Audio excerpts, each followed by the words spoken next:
Ada 3 keutamaan, 3 kebaikan atas musibah kehilangan disiapkan Allah menyambut kedua orang tuanya kelak di surga Allah Subhanahu wa taala. Kebaikan pertama Allah janjikan semoga yang menimpa ini dan keduanya bersabar dan keluarga bersabar. Ulaika alaihim salawatun min rabbihim. Yang pertama ada salawat Allah bagi keluarga ayahanda ibunda atas kesabaran mereka berdua atas musibah ini.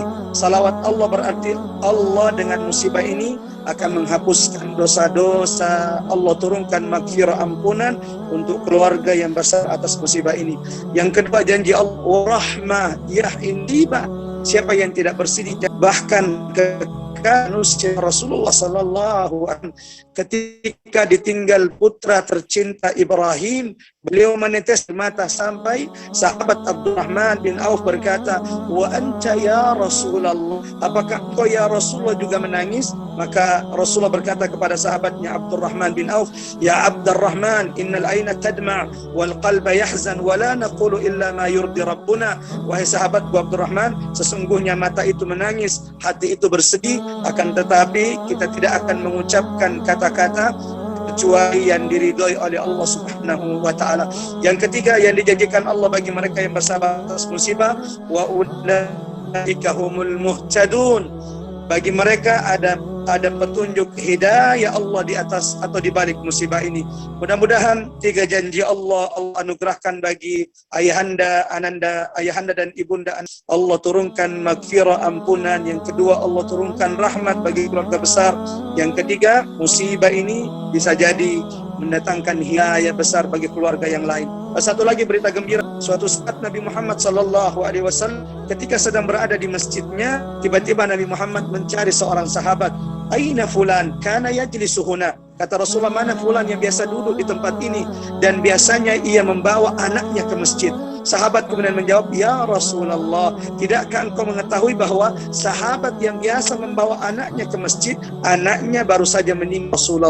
Rasulullah mengatakan, "Kenapa kalian tidak menyampaikan kepadaku bahwa anaknya telah meninggal?" Rasulullah kemudian mendatangi sahabat tersebut. Lalu Rasulullah berkata kepada sahabat tersebut, "Yang mana yang kalian inginkan? Allah panjangkan umur anakmu sampai waktu yang ditentukan, atau saat ini anakmu Maryam telah menunggumu di pintu surga Allah Subhanahu wa taala agar kelak menyambut kedua orang tuanya untuk dimasukkan ke surga Allah Subhanahu wa taala."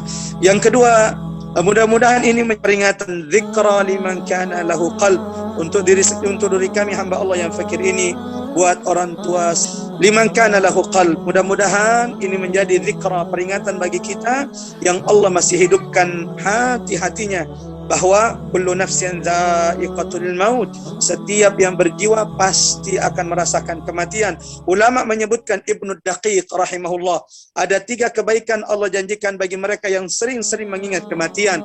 Rasulullah mengingatkan kita dalam hadisnya, "Aktsiru min dzikri hadimil ladzat."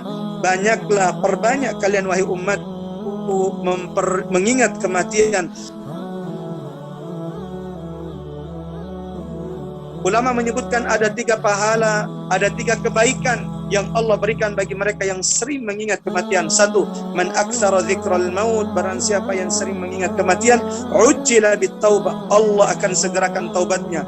2, man aktsara dzikral maut, barang siapa yang sering mengingat kematian, kata ulama, maka sungguh ruziqa bil qanaah, Allah akan karuniakan qanaah, rasa cukup dalam dirinya. Yang ketiga, man aktsara dzikral maut, barang siapa yang sering mengingat kematian, jamaah rahmat Allah, dan mudah-mudahan kita termasuk di antaranya, ruziqan nasyata fil ibadah, Allah akan berikan rasa semangat rajin untuk beribadah. Mudah-mudahan ini bermanfaat jemaah yang dirahmati Allah Subhanahu wa taala pada kesempatan kali ini. Mudah-mudahan kita telah mengambil ibrah atas ini. Maut pasti akan merasakan kematian itu. Semoga ketika kematian itu datang kepada kita, Allah wafatkan kita dalam keadaan husnul khatimah, dan akhir ucapan yang keluar dari lisan kita adalah la ilaha illallah. Sekali lagi, kami saat ini sedang dalam safar, mohon maaf atas segala keterbatasan. Namun di balik keterbatasan ini, dalam kondisi kami yang sedang safar, Rasulullah mengatakan thalathu da'awatin mustajabatin la syakka fihin. Ada 3 doa yang mustajab, tidak ada keraguan, Allah pasti akan menjawab, mendengarkan doa-doa tersebut. Di antaranya adalah da'watul musafir, doa orang yang sedang safar.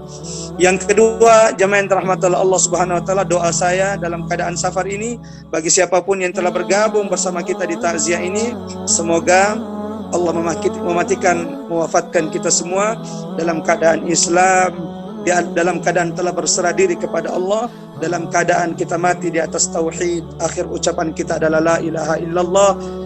Subhanakallahumma bihamdik asyhadu an la ilaha illa anta nastaghfiruka wa natubu ilaik. Wa sallallahu ala Muhammad wa ala ali Muhammad. Wassalamualaikum warahmatullahi wabarakatuh.